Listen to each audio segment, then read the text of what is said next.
Hey everyone, thanks for listening. This is Sadia. And I'm Keith. Where does your English go from here?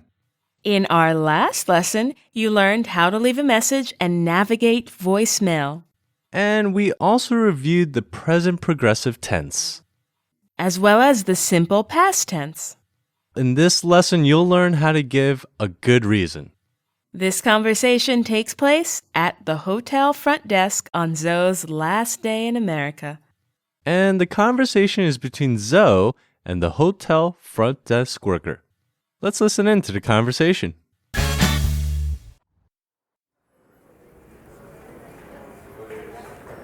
Good morning, Mr. Viljoen. Good morning. Checkout, please. Yes, sir. Also, you have some messages. Oh, thank you. What's wrong?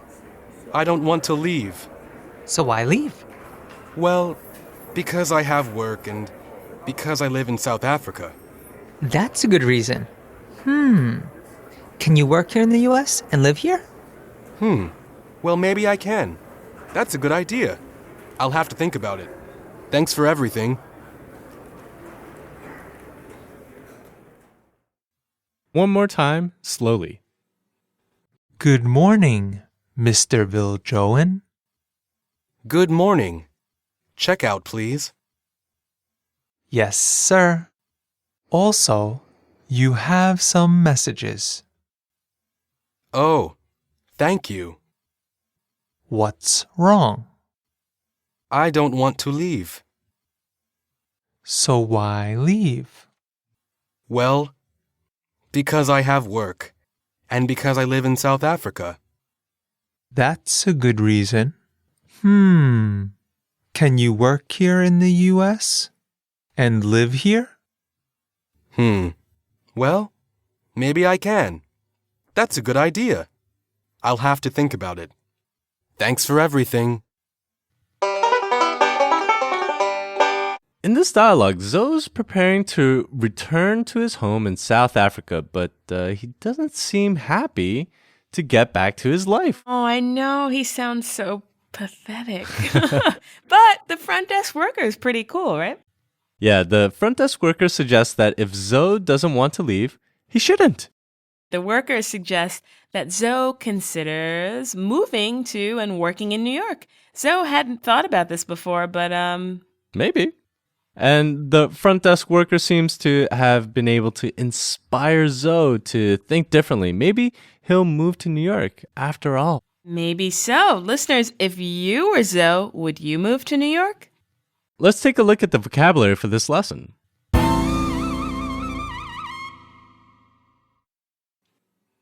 Check out. Check out. To formally leave a hotel. Check out. Check out. Some. Some. A small number or amount. Some. Some. Message. Message. Communication in writing or speech. Message. Message. Wrong. Wrong. Not correct. Unpleasant or bad. Wrong. Wrong. To want. To want. To desire. To want. To want. To leave. To leave. To depart. To go away from. To leave. To leave. Reason. Reason. Cause. Reason. Reason. Maybe. Maybe. Possibly, but not certainly. Perhaps. Maybe. Maybe. All right, Sadia, let's take a deeper look at some of the words and phrases from this lesson. Okay, the first phrase we'll look at is check out, please. Zoe approaches the hotel front desk and says, check out, please. This phrase is a short version of the sentence, I'd like to check out, please.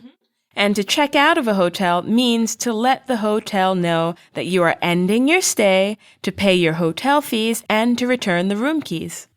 Next is, what's wrong?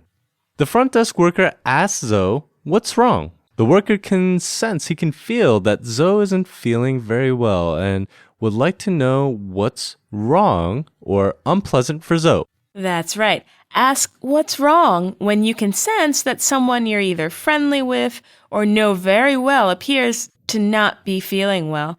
What's wrong is a friendly expression that gives the person you're talking to the feeling that you care about him or her and would like to help them feel better.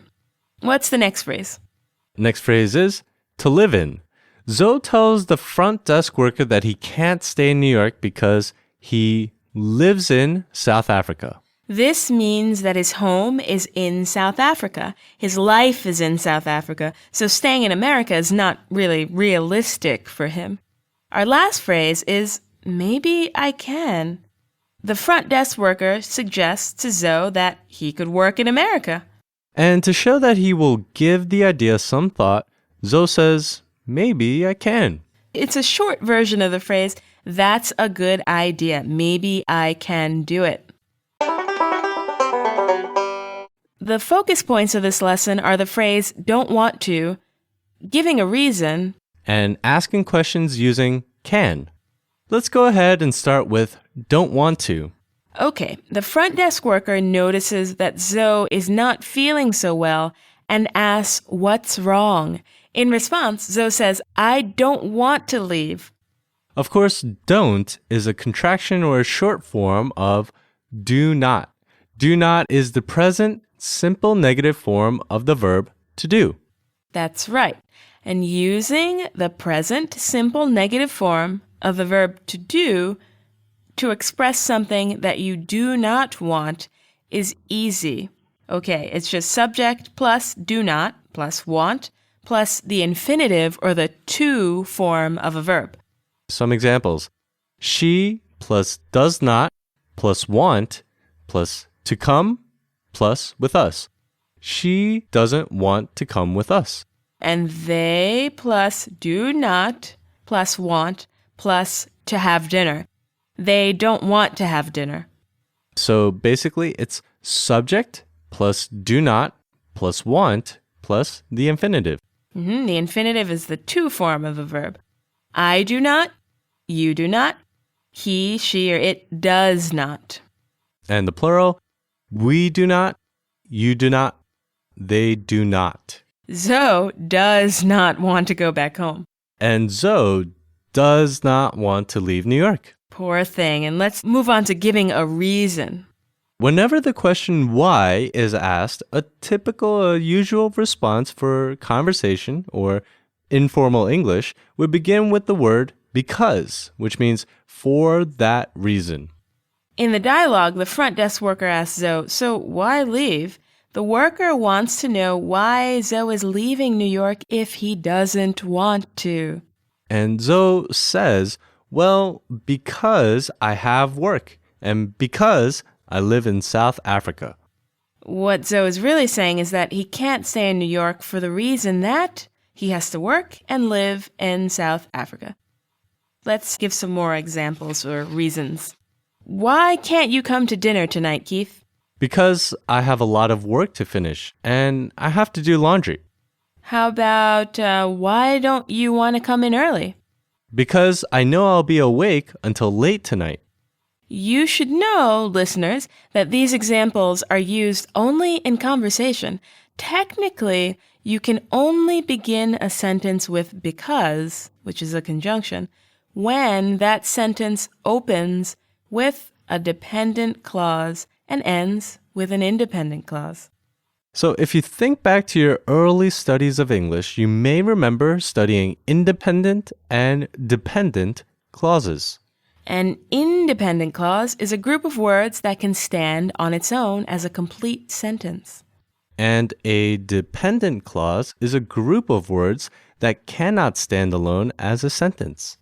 A dependent clause contains a subject and a predicate, but it sounds incomplete on its own. And spotting dependent clauses, that's easy. They begin with either a conjunction or a relative pronoun. So the technically correct versions of the sentences we gave you, the versions that you would write, are because I have a lot of work to finish and I have to do laundry, I can't come to dinner tonight. Because I have a lot of work to finish and I have to do laundry is a dependent clause. And I can't come to dinner tonight is an independent clause. Because I have a lot of work to finish and I have to do laundry, I can't come to dinner tonight is what you'd write. But in conversation, I'd ask, why can't you come to dinner tonight? And I could say, in conversation, because I have a lot of work to finish and I have to do laundry. Giving a reason in a conversation is quite easy. Just open with because and state your reason.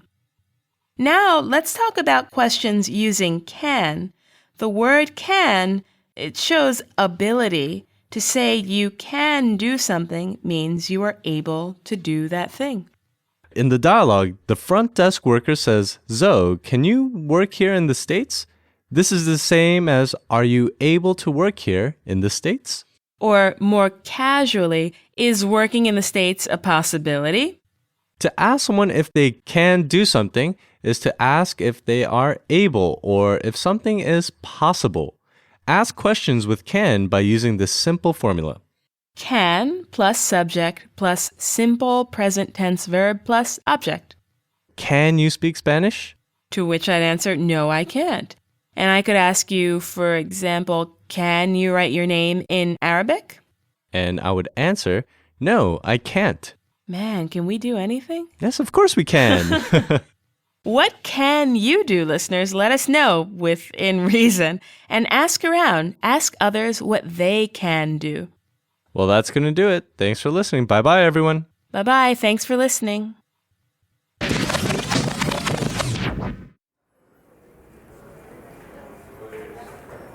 Good morning, Mr. Viljoen. Good morning. Checkout, please. Yes, sir. Also, you have some messages. Oh, thank you. What's wrong? I don't want to leave. So why leave? Well, because I have work and because I live in South Africa. That's a good reason. Can you work here in the US and live here? Well, maybe I can. That's a good idea. I'll have to think about it. Thanks for everything.